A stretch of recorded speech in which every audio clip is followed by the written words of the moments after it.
As the race to 10 Downing Street continues, Liz Truss and Rishi Sunak have vowed to quote-unquote fix the Northern Ireland Protocol. They made this vow during the latest Hustings event in Belfast.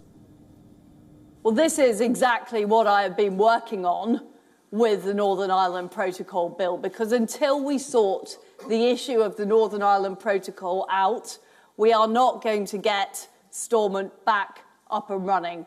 And I've been in discussions with all of the parties in Northern Ireland. I'm determined to make it happen.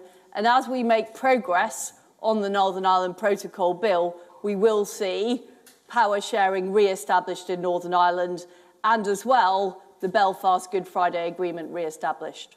I think on this, there's probably not an enormous amount of disagreement between me and Liz on this question. I think all of us want to see institutions back up and running, right? That's the right thing for the people of Northern Ireland. And you know, when we think about how far we've come, right, 25 years next year, right, of the Belfast Good Friday Agreement, and for this not to be functioning is sad, right? It's not what any of us wanted. It's not what should be happening. And I think there's so much promise.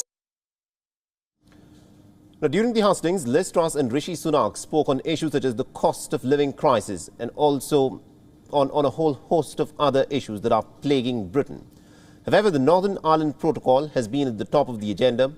So what is the Northern Ireland Protocol? Now, the protocol affects the transport of goods. Instead of checking goods at the Irish border, the protocol agreed that any inspections and document checks will be conducted between Northern Ireland and Great Britain. And these checks will take place at Northern Ireland's ports. However, the United Kingdom wants to change the protocol. The government wants to create red lanes and green lanes for goods that are imported from Britain into Northern Ireland. The green lane would be for the trusted traders transporting goods to Northern Ireland only, and they would be exempt from checks and custom control.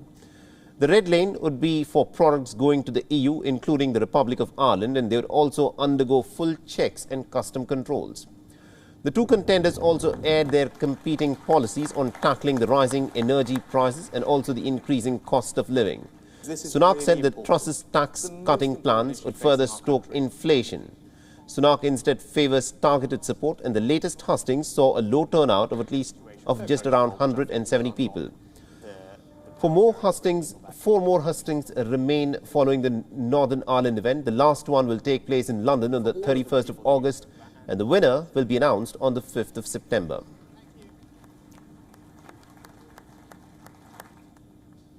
And our correspondent Alex Izat has been tracking this story very closely for us and has sent us this report from London. Listen in.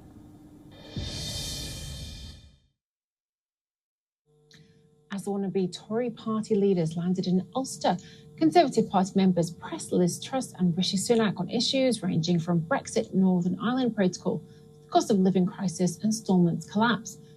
The protocol was top of the agenda, with both candidates pledging to fix the Irish sea trade deal. Truss has been regarded as more hardline, while Sunak is seen as more pragmatic. As the UK inflation rate hit double digits, the contenders also aired their competing policies on tackling rising energy prices and household bills. Sunak stepped up his attacks on Truss's tax-cutting plans, warning they would further stoke inflation and fail to help the most vulnerable.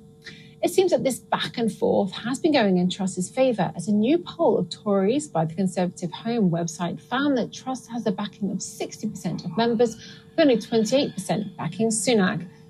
Now, this hustings was much more low-key than others on the campaign trail, and the turnout was lower than some had expected, with an audience of around 170. This is Alex Izat for WION World is One. WION is now available in your country. Download the app now and get all the news on the move.